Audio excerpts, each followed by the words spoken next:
Numerical number है example 7.1। Centre of mass topic चल रहा था हमारा, पिछली क्लास में भी यही कराया था मैंने। तो 7.1 में इस बार जो क्वेश्चन है पेज 146 है एनसीईआरटी का। तो इसमें 2D सिस्टम है, यानी एक्स एक्सिस है और वाई एक्सिस है। ओके, ये वाई एक्सिस है, ये एक्स एक्सिस है। ठीक,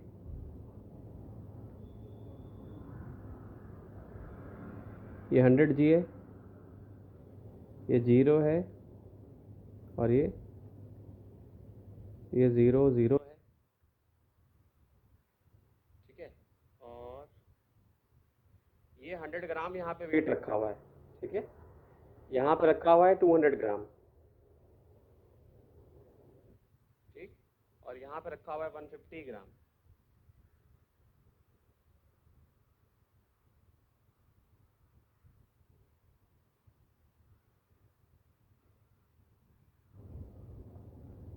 तो जैसा कि मैंने बताया था कि अगर मान लो हम सेंटर ऑफ मास का फॉर्मूला ना भी लगाएं तो भी हम इसका सेंटर ऑफ मास पता कर सकते हैं सिंपली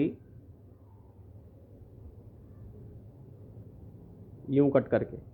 ठीक है, तो यहाँ के आसपास जो है हमें हमारे को सेंटर ऑफ मास मिलेगा। ठीक, अब इसमें जो कोऑर्डिनेट्स दिए हुए हैं, तो ये एक इक्विलेटरल ट्रायंगल है। ठीक है, ध्यान से क्वेश्चन को पढ़ लें पहले सब लोग।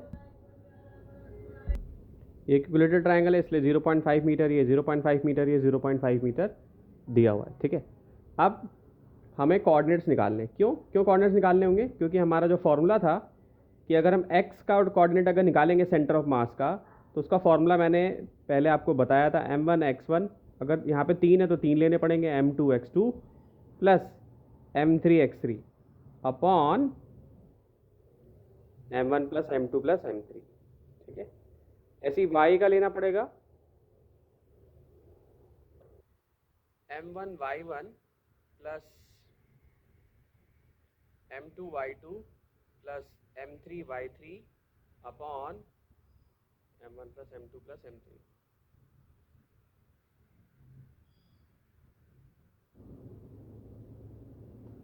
ठीक है, तो यहाँ कोऑर्डिनेट्स हमें निकालने पड़ेंगे। देखो यहाँ के कोऑर्डिनेट्स तो दोनों ही जीरो हो जाएंगे, क्योंकि x भी जीरो है यहाँ पे और y भी जीरो है। यहाँ पे जो कोऑर्डिनेट होगा तो x का पॉइंट पहला होता है, y का पॉइंट दूसरा होता है। तो x का पॉइंट यहाँ से यहाँ तक अगर हम लेंगे तो ये 0.5 मीटर हो जाएगा। ठीक है, और y का 0 हो जाएगा। अब रहेगी बात कि केवल इस कोऑर्डिनेट को हमें निकालना है, यानी इस कोऑर्डिनेट को हमें बताना है। तो इसके लिए हम क्या करेंगे, यहाँ से ऐसे लाइन खींच लेंगे सीधी, और हम यहाँ से लाइन खींच लेंगे सीधी।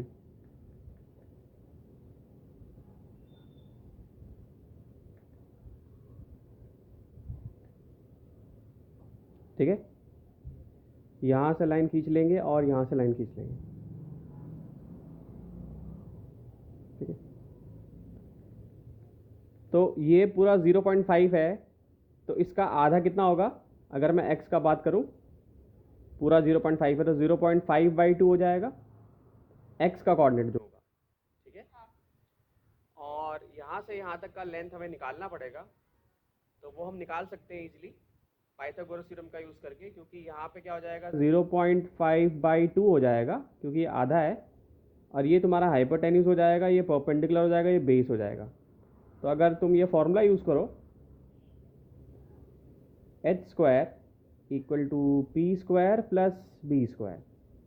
तो h में 0.5 का स्क्वायर हो जाएगा, इधर p हो जाएगा, इधर क्या हो जाएगा, 0.5/2 का होल स्क्वायर हो जाएगा। ओके, 0.5/2 का होल स्क्वायर। अब इसको सॉल्व करो सब लोग, और मुझे y का कोऑर्डिनेट बताओ कितना आएगा। क्या चीज़? अब एक बहुत बेसिक पॉइंट बताता हूँ मैं कि ये कोऑर्डिनेट लेने में कभी कभी बच्चों को दिक्कत होती है। तो सपोज करो कि ऐसे मैंने एक लाइन खींची हुई है और मैंने एक ट्रायंगल बना दिया। ठीक है, तो इसका मान लो 1 मीटर है पूरा डिस्टेंस, तो आधा कितना होगा, 1/2 हो जाएगा ना। तो यहाँ पे अगर मैं प्लॉट करूँगा तो x का पॉइंट क्या होगा, 1/2 होगा ना यहाँ पे, इसका जो कोऑर्डिनेट होगा। ऐसे ही यहाँ का कोऑर्डिनेट अगर मुझे निकालना है, और अगर मान लो मैंने बोला है कि ये भी 1 है, और ये 1/2 है, तो ये कितना होगा, ये कैसे निकालोगे आप, ये निकालोगे आप इस फॉर्मूले से। सेम यही चीज़ यहाँ पर भी करनी है, P square plus B square हो जाएगा। ठीक, अच्छा ठीक है, समझ आ गया वो आया। तो बच्चे फिर इसको इसको देखो 1 का स्क्वायर कर देंगे, इसको 1/2 का स्क्वायर कर देंगे, और यहाँ पे बी स्क्वायर कर लेंगे हम। ठीक है, तो ये क्या हो जाएगा, 1 का स्क्वायर माइनस 1/2 का होल स्क्वायर और इक्वल टू क्या हो जाएगा, बी स्क्वायर हो जाएगा।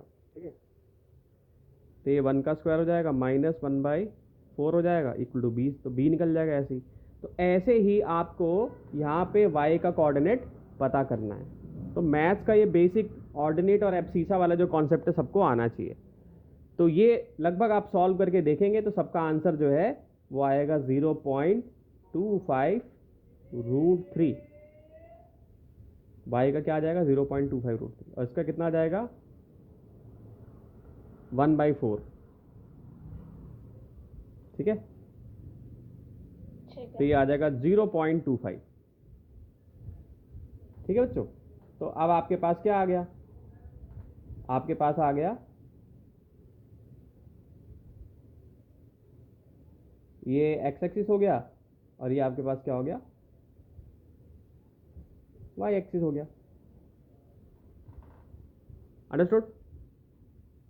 सो अब हमारे पास सारे कोऑर्डिनेट आ गए। अब अगर मैं इसको x1 मानूं तो यहाँ पे मास मुझे दिया हुआ है, इधर में अगर मैं इसको x2 मानूं तो यहाँ का मास मुझे दिया हुआ है, अगर मैं इसको x3 मानूं तो यहाँ का मास मुझे दिया हुआ है। ठीक है, सब कुछ लिख के मैं निकाल सकता हूँ। ठीक है, और ये बहुत इंपॉर्टेंट क्वेश्चन है, ये नीट में आ चुका है ये क्वेश्चन, पहले स्कूल के एग्जाम में आता ही है, बहुत इंपॉर्टेंट क्वेश्चन है ये।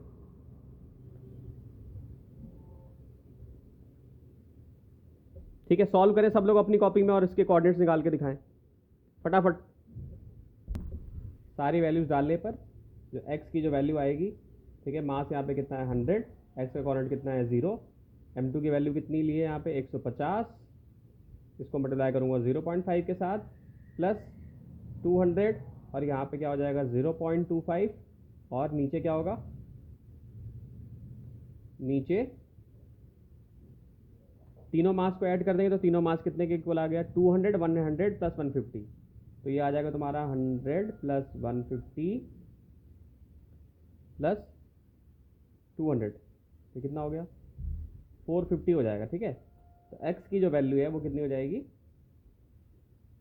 सब कुछ सॉल्व करके वैल्यू आ जाएगी 5/18 मीटर। ठीक है बच्चों, इसी तरीके से y का भी आप लोग निकाल लेंगे, ये आप लोगों के होमवर्क के लिए मैं देता हूँ, जो भी इसको देख रहा है अपना y खुद ही कैलकुलेट कर लेंगे। ठीक है,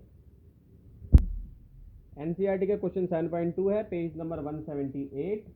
हमें क्या दिया है इस बार, एक HCl मॉलिक्यूल है हमारे पास, और हमें ये बताना है कि इसका सेंटर ऑफ मास कहाँ पर है। ठीक है, तो H इधर बना दिया मैंने, Cl यहाँ बना दी, ये मैंने ऐसे लाइन खींच ली।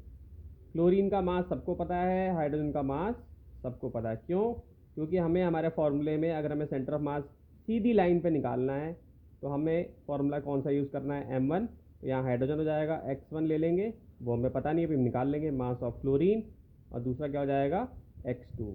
ठीक है, और नीचे क्या हो जाएगा, mass of hydrogen plus mass of chlorine.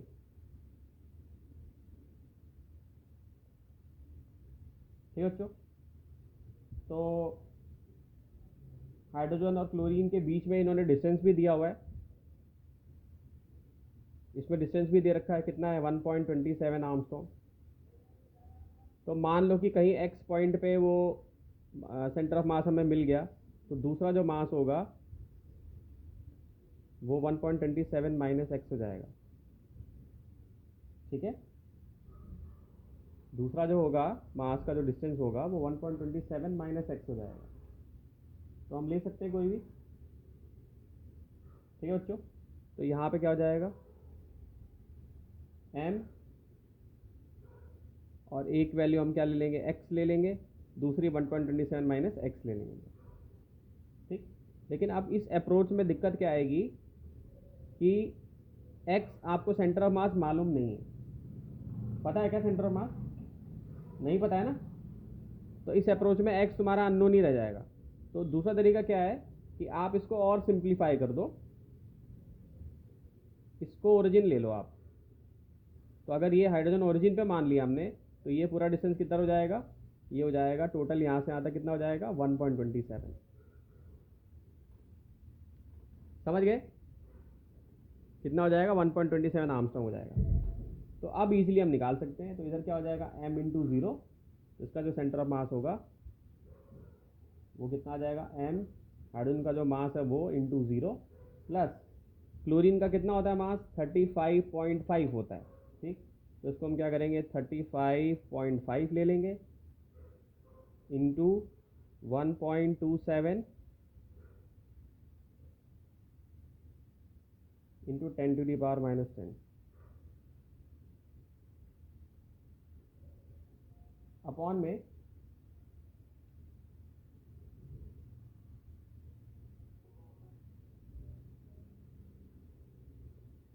Hydrogen का कितना हो जाएगा मास 1 के लगभग ले लेंगे और इसको 35.5 कर देंगे, तो कितना हो जाएगा 0। ठीक, इसको सॉल्व करोगे नीचे क्या हो जाएगा 36.5 हो जाएगा, यहाँ पर क्या आ जाएगा 35.5 इंटू 1.27 इंटू 10⁻⁻10। सब कुछ सॉल्व करेंगे तो लगभग ये आएगा 1.235 इंटू 10⁻⁻10 मीटर। ठीक है, 1 आर्मस्ट्रॉन्ग में होते हैं तुम्हारे 10⁻⁻10 मीटर, तो वो हमने यहाँ पे इसको कन्वर्ट कर दिया है। तो ये हमारा इससे सेंटर ऑफ मास आ जाएगा। क्लियर है? हेलो? हाँ सर। ठीक है, तो ये एक बहुत अच्छा क्वेश्चन था। ऐसा ही सबसे पहला वाला भी इसी का पहला पार्ट है, एग्जाम्पल 7.1, वो भी इसी टॉपिक से रिलेटेड है। मेरा ये पर्पस रहता है कि जो पढ़ाऊँ उसके साथ के साथ क्वेश्चंस करा दूँ मैं, क्योंकि ऐसे बच्चों को ज़्यादा अच्छा समझ में आता है। टॉपिक पढ़ाओ और टॉपिक के साथ साथ उनके क्वेश्चंस करा दो। तो पहला क्वेश्चन जो है वो भी सब कुछ सॉल्व कर सकते हैं, क्योंकि पिछली क्लास में मैंने बताया था कि जिसमें सिमिट्री होती है, सिमिट्री मतलब जिसको इक्वल पार्ट्स में कट किया जा सकता है, तो इसको ठीक है, तो उनका सेंटर मास हम इजीली बता सकते हैं। तो जैसे यहाँ पे बोला स्फीयर है, तो बताओ स्फीयर का क्या होगा सेंटर ऑफ मास? सेंटर हुआ ये हो जाएगा जहाँ पे कट रहा है। ठीक है, तो इसका ज्योमेट्रिक सेंटर जैसे मान लो जो है, तो स्फीयर का जो ज्योमेट्रिक सेंटर है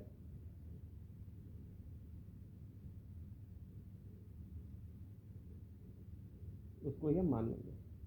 सिलेंडर की बात करें,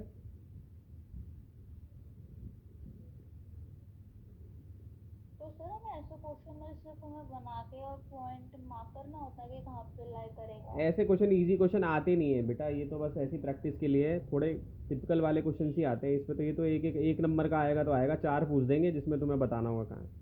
ये तो बहुत ईजी चीज़ है। तो इसका भी कहाँ पर होगा, यहीं पर होगा। ठीक है, तो यहीं पर एक एक्सिस ऑफ सिमेट्री लाई करें तो ये इसका हो जाएगा सिलेंडर का। ठीक, अब आते हैं रिंग की बात करते हैं।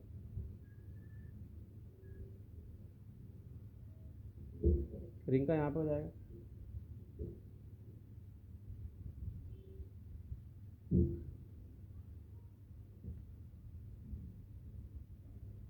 तो यहाँ पे थोड़ा सा अजीब लगेगा कि तुम बोलोगे सर यहाँ रिंग में तो यहाँ पे हवा है सर, एयर है, तो यहाँ पे कैसे सेंटर ऑफ मास आ गया?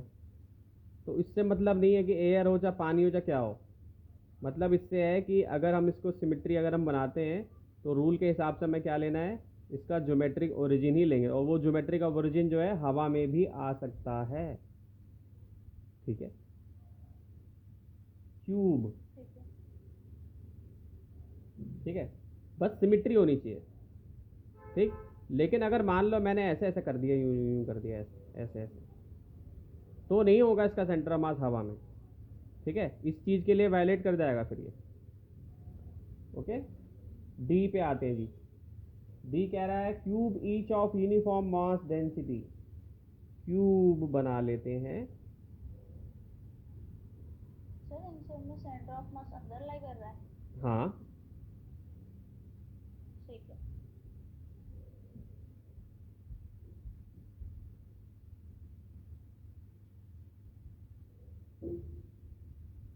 ये हो गया। अब इसमें आ रहा है cube each of uniform mass density. तो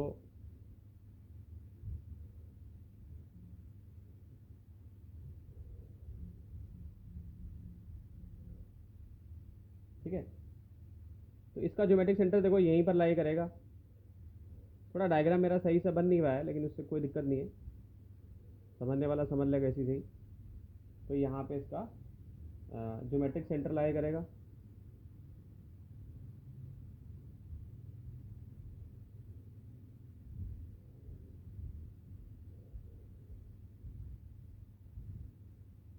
और यहीं पर होगा, ठीक है, at the point of intersection of its diagram. Understood? Question है क्वेश्चन नंबर 7.3 पेज 147 NCERT। बहुत ही बढ़िया क्वेश्चन है। अब यहाँ पे क्या दिया हुआ है, क्वेश्चन सबके पास है भाई, पेज नंबर बता दिया, अपना अपना क्वेश्चन देख लेंगे सब लोग। अब इस क्वेश्चन में हमें क्या करना है कि हमारे को एक एल शेप लैमिना दिया हुआ है, ये देखो एल शेप में दिया हुआ है, एल बना दिया मैंने, ठीक।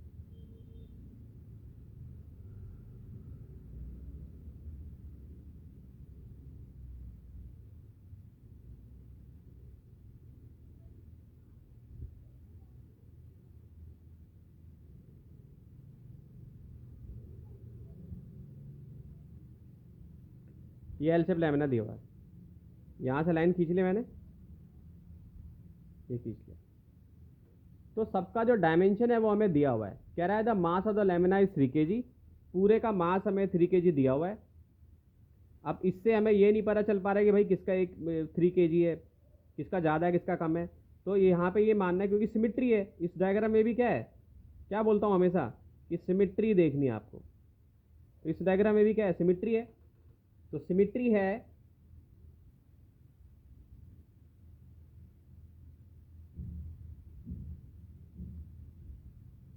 ठीक। तो अभी हमें कुछ पता भी नहीं है, तब भी हम ये क्या कर सकते हैं कि इसका सेंटर मास यहाँ पे लाई करेगा, इस वाली बॉडी का सेंटर मास यहाँ पे लाई करेगा, और इस वाली बॉडी का सेंटर ऑफ मास भी यहाँ पे लाई करेगा। ओके, एक एक केजी का मास है यहाँ पे। अब हम क्या करेंगे कि अब जो हमारे पास सेंटर ऑफ मास हमने जो निकाले हैं ना, इनका भी एक नया सेंटर ऑफ मास हम पता करेंगे। देखो बन गया ना ट्रायंगल ये। तो देखो इसको भी हम एक पेन से ले लेता हूँ, अलग कलर पेन से, ये। तो इस केस में भी क्या हो जाएगा, इस केस में भी, इस केस में भी, यानी कि यहाँ कहीं पे सेंटर ऑफ मास नया निकलेगा।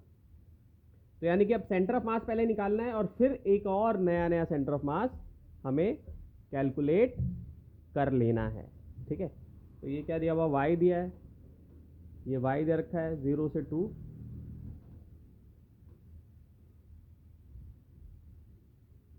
ये वाई एक्सिस हो गया, ये हमारा एक्स एक्सिस हो गया, ठीक। इसमें जो कोऑर्डिनेट दिए हुए हैं, यहाँ पे 0 और 0 दिया हुआ है, ठीक। यहाँ पे 0 और 2 दिया हुआ है, ठीक है। यानी x का पॉइंट 0 है, y का पॉइंट यहाँ पे 2 है। ये x का पॉइंट है, ये y का पॉइंट। तो यहाँ पे क्या लिख सकता हूँ, 0 और 1 लिख सकता हूँ। यहाँ पे 2 और 0 लिखा हुआ है, तो यहाँ पे क्या लिख सकता हूँ, 1 और 0 लिख सकता हूँ। यहाँ पे 1 और 1 दिया हुआ है, तो यहाँ पे 2 और 1 ले सकता हूँ। ये b हो जाएगा, ये d हो जाएगा, ये 1 हो जाएगा, ये 0 0 हो जाएगा, और यहाँ पे ये 1 और 2 दिया हुआ है, और यहाँ पे क्या हो गया, 2 मीटर हो गया, ठीक है।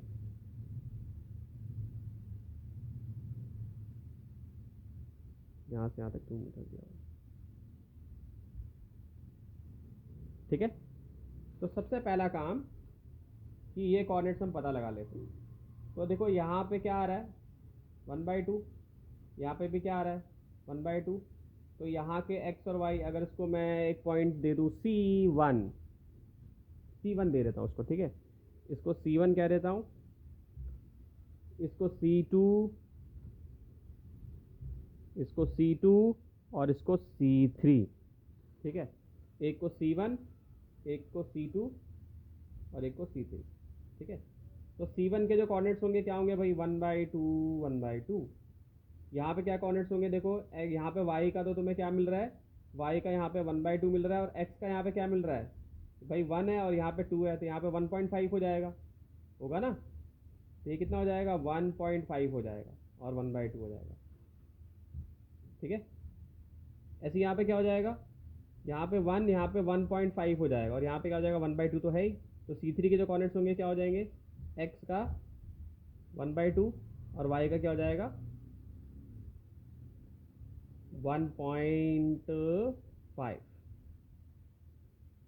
ठीक है। सारे पॉइंट्स निकल गए अब हमें, अब ये फॉर्मूला लगा देंगे हम।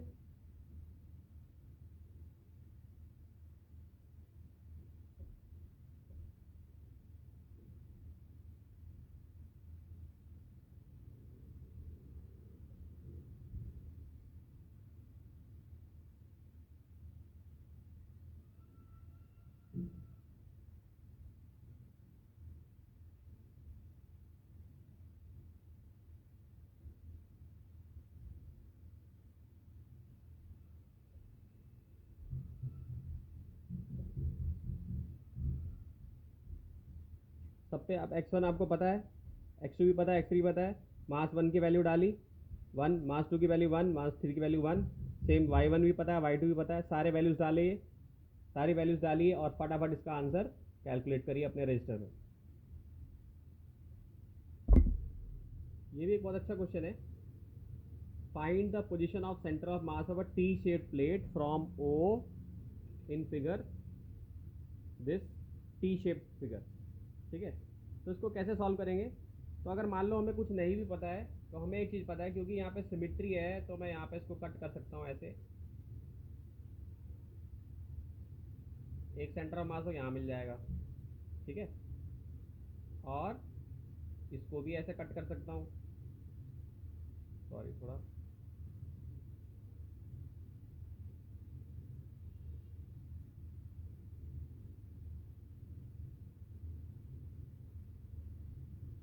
ठीक। अब ये जो 2 पॉइंट होंगे इनका इनका कहीं बीच में सेंटर ऑफ मास लाई कर जाएगा। तो अगर जिसको कुछ नहीं पता है तो वो क्या कर सकता है, वो सिंपल ये टेक्निक यूज़ करके देख सकता है। अगर मान लो MCQ बेस्ड क्वेश्चन आया है तो वो अपना इससे निकालने की कोशिश कर सकता है कि भाई अगर इसमें सिमिट्री, क्योंकि ऑब्वियसली टी शेप है ये, तो इसके अंदर क्या है, टी शेप के अंदर सिमिट्री है, पूरी तरह से सिमिट्री है। तो एक और चीज़ यहाँ पर अगर मान लो हमें लेना हो तो हम इसमें क्या कर सकते हैं कि मास हम अपने हिसाब से खुद ही एज्यूम कर सकते हैं, ठीक है। तो जैसे, क्योंकि देखो हमारे फॉर्मूले में जो हमने पढ़ा है उसमें हमें क्या चाहिए, हमें x का निकालना है, तो m1 x1 plus m2 x2, ठीक है, और m1 प्लस m2 चाहिए। हमें y का निकालना है तो क्या हो जाएगा, plus m2 y2 upon m1 plus m2 हो जाएगा, ठीक। तो हॉरिजॉन्टल पोर्शन का जो मास है वो कैसे निकालेंगे हम, 8 इंटू 2, ये 8 है, ये 2 है, तो 8 इंटू 2 हो जाएगा, कितना हो जाएगा 16। अब हमें कुछ पता नहीं है मास का तो हम इसको सिग्मा से डिनोट कर देंगे, ठीक है। ऐसे ही वर्टिकल पोर्शन का क्या हो जाएगा, 2 है और 6 है, ये 6 है, ये 2 है, तो इसको भी हम क्या ले लेंगे 6 इंटू 2, तो ये कितना हो जाएगा 12 सिग्मा हो जाएगा, ठीक है। सिग्मा इक्वल टू क्या, नहीं वो फॉर्मूला लेगा, ऐसे ही एज्यूम कर लिया है, ऐसे ही एज्यूम कर दिया हमने सिग्मा, इसमें कोई ऐसी दिक्कत नहीं क्योंकि कट जाएगा पूरा, ठीक है। तो अब अगर हम ध्यान से देखें, O1 और O2 हमारे को यहाँ मिल चुका है, ये हमारा O1 है, ये O2 है, ये जहाँ पे कट के आ रहे हैं वो O1 और O2 है, ठीक है, O1 और O2 है। तो O1 O2 का अगर हम डिस्टेंस देखें तो ये 2 मीटर था, तो यानी कि यहाँ से यहाँ तक 1 मीटर है, ये 6 है तो यहाँ से यहाँ तक कितना है तुम्हारा, ठीक है, तो ये 1 मीटर हो गया तुम्हारा, और 2 + 3 5, ठीक। 2 + 3 5 क्यों लिया हमने, क्योंकि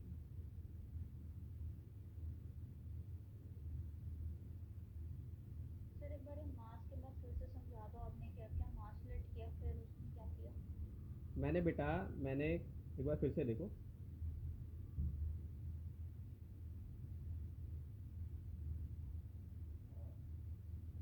मैंने देखो ये दिख रहा है तुम्हें, 2 दिख रहा है, 8 दिख रहा है, हाँ ठीक। सर। इसका कहाँ पे लाई करेगा, ये देखो अपने आप पॉइंट्स यहाँ पे बने हुए हैं, यहाँ पे निकलेगा। ठीक, तो इसका मैंने ले लिया 8 × 2 सिग्मा। सिग्मा ऐसे हाइपोथेटिकली मैंने ले लिया, सिग्मा की जगह पे कुछ और भी ले सकते हो, तो 16 सिग्मा ले लिया मैंने। ठीक, और यहाँ पे क्या 6 और 2 है, तो यहाँ पे क्या ले लिया। अब इसका देखो यहाँ पे इसका कहाँ पे आएगा, लगभग यहाँ पे आएगा, आएगा ना, आएगा हाँ ना। सर। तो ये डिस्टेंस ले लो यहाँ से यहाँ तक। अब ये हमें 2 पॉइंट्स मिल गई है, अब इनका भी सेंटर ऑफ मास हमें निकालना है। ठीक, तो O1 O2 की जो वैल्यू होगी टोटल जो होगी वो कितनी हो जाएगी, तो 16 सिग्मा की वैल्यू पहले निकालेंगे, तो इसके लिए हम 1 लेंगे, यहाँ से यहाँ तक 1 डिस्टेंस पर है ये। ठीक है, कोऑर्डिनेट्स का 1 ले लेंगे, तो 16 सिग्मा इंटू 1। ठीक है, अगर हमने यहाँ से ओरिजिन लिया तो 1 ले लेंगे इसको। ठीक, इसी तरीके से दूसरे वाले का मास क्या हो जाएगा, 12 इंटू सिग्मा हो जाएगा। ठीक, अब हम तुम सोच रही होगी कि सर आपने एक्स ले रहे हो वाई ले रहे हो, तो बेटा ऐसे मान लो आप, ये मान लो हमारा ओरिजिन मान लो पूरा यहाँ से यहाँ तक। ठीक है, यहाँ तक मान लो ओरिजिन।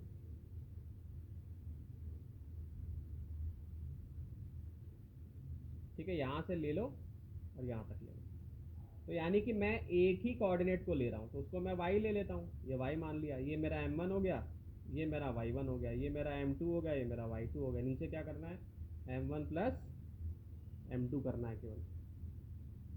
ठीक है, नीचे क्या लेना है, m1 प्लस m2। तो 16 सिग्मा सिग्मा का हमने कोई भी कोऑर्डिनेट नहीं लिया। लिया है ना, अभी लेता रहा हूँ, वही तो बताने वाला था मैं, तुमने डाउट पूछा तो मैंने पूछ दिया उधर जो। तो 12 सिग्मा का कितना आ रहा है लगभग, यहाँ से 3 और 2 है ना, यहाँ से यहाँ तक, यहाँ से यहाँ तक कितना है 3 है, और यहाँ से तक 2 है, तो यहाँ 5 ले लूँगा मैं। ठीक है, तो ये टोटल सॉल्व होकर कितना आ जाएगा, 76 सिग्मा आ जाएगा, और नीचे ऐड करोगे दोनों मास को, तो ये हो जाएगा तुम्हारा 76 सिग्मा, और नीचे मास ऐड करोगे तो कितना आएगा, 16 + 12 28 सिग्मा हो जाएगा। तो सिग्मा से सिग्मा कट गया, 28 सिग्मा हो गया, सिग्मा से सिग्मा कट गया, कितना आया 2.71 मीटर। ठीक, तो ये इसका सेंटर ऑफ मास लगभग यहाँ पे हमें मिल जाएगा। ठीक है, एक बार देखो पूरे क्वेश्चन को ध्यान से देख लो, कर पा रहे हो नहीं कर पा रहे हो। इसमें एक डाउट है। तुम्हारा जो क्वेश्चन है उसके लिए मैंने सबसे पहले ही बता दिया, तुम्हारा जो क्वेश्चन है कि हमें कैसे पता चलेगा, तो मैंने तुम्हें क्या बताया कि आपको कुछ भी नहीं पता है, तो आपको ये तो पता है कि सिमिट्री है, तो इसका सेंटर ऑफ मास कहाँ लाई करेगा, यहाँ पे। आपको कुछ भी नहीं पता, लेकिन आपको ये तो पता है कि रेक्टेंगल का सेंटर ऑफ मास कहाँ लाई करेगा, यहाँ पड़ेगा। ये 2 पॉइंट मिल गए आपको, मिल गए ना, ये 2 पॉइंट मिल गए। अब 2 पॉइंट मिल गए तो इसको ओरिजिन बना दो, यहाँ से ले लो आप इसके, ये आपका एक x1 हो गया, ये x1 हो गया आपका, ये x2 हो गया, ये फॉर्मूला आ गया हमारे पास। आप y की जगह x लिख लो, कोई फर्क नहीं पड़ता, आंसर सेम आएगा तब भी 2.71 मीटर। भाई इसको y ले लो या इसको x ले लो, या इसको x ले लो या y ले लो, तो उसमें फर्क थोड़ी ना पड़ जाता है। ठीक है बच्चे। हाँ सर। तो अगर ऐसा क्वेश्चन आए, ये डेरिवेशन टाइप क्वेश्चन है, determine the coordinate of the centre of mass of a right circular cone of base radius r and height h। ठीक है बच्चों, तो इस पे बहुत अच्छे अच्छे क्वेश्चन जेई में एमसीक्यू बन सकता है, नीट में एमसीक्यू बन सकता है, स्कूल के एग्जाम में भी 1 नंबर का क्वेश्चन इससे आ सकता है। ठीक, तो इसकी डेरिवेशन को नहीं बता रहा हूँ मैं, डेरिवेशन नहीं आती है स्कूल के एग्जाम में। इसका जो फाइनल रिजल्ट है वो आपको हमेशा याद रखना है कि जब भी आपके पास राइट सर्कुलर सॉलिड कोन हो, यानी कि इसमें क्या चीज है, सिमिट्री अगर है, तो मान लो कि इसकी हाइट मैंने 5 मीटर दी हुई है, तो इसका जो कोऑर्डिनेट होगा, कोऑर्डिनेट जो इसका सेंटर ऑफ मास का जो कोऑर्डिनेट होगा, फाइनल जो 3D कोऑर्डिनेट होगा, वो क्या आएगा, 0 h/4 और 0। ये आप लोगों को याद होना चाहिए हमेशा। ठीक, कि जब भी एक राइट सर्कुलर कोन होगा तो उसका सेंटर ऑफ मास जो होगा, आंख मूंद कर बस ये पता होना चाहिए कि राइट सर्कुलर कोन होना चाहिए। जो भी उसकी हाइट, जो मान लो आपको हाइट दे दी गई है और बोला गया है, तो आप डेरिवेशन के चक्कर में ना पड़ना, आप सीधा क्या देखना, जितनी हाइट दी 5 दी है, तो यानी क्या हो जाएगा यहाँ पे 0, मान लो इसको 10 मीटर कर दिया मैंने, तो 10/4 और 0 इसका कोऑर्डिनेट हो जाएगा सेंटर ऑफ मास। इतनी इंफॉर्मेशन आप लोग को पता हो, ठीक है। इसको लिख लीजिए फटाफट। लिख लिया। तो इस क्वेश्चन में position of centre of mass बताना for hemisphere of radius R. तो ये भी 3D फिगर है, तो इसमें भी बाय डिफॉल्ट आप लोगों को क्या आंसर याद रखना चाहिए, 3/8 आर 0 0, क्योंकि इस पे MCQ आ जाएगा नीट में भी जेई में भी, कि अगर हेमिस्फीयर है और उसका सेंटर ऑफ मास अगर हमें बताना है तो क्या आएगा 3/8 आर 0 0, ठीक है। कैसे निकला है तो इसकी डेरिवेशन तो नहीं बता रहा हूँ मैं, ठीक है, लेकिन आप लोगों को ये रिजल्ट याद रखना है, ठीक है। 3/8 आर 0 और 0, ठीक है। तो अगर कोण हो आपके पास तो 0 h/4, जैसे मैंने 10 लिया था तो 10/4 0 हो गया, सेंटर ऑफ मास हो गया, ये याद होना चाहिए। और यहाँ पे 3/8 आर जो भी रेडियस दिया हो, जैसे रेडियस का मान लो अगर 6 सेंटीमीटर दिया रहता है या 6 मीटर दिया रहता है तो 3/8 6 0 0 आपका आंसर हो जाएगा। ये चीज़ आपको याद रखनी होगी।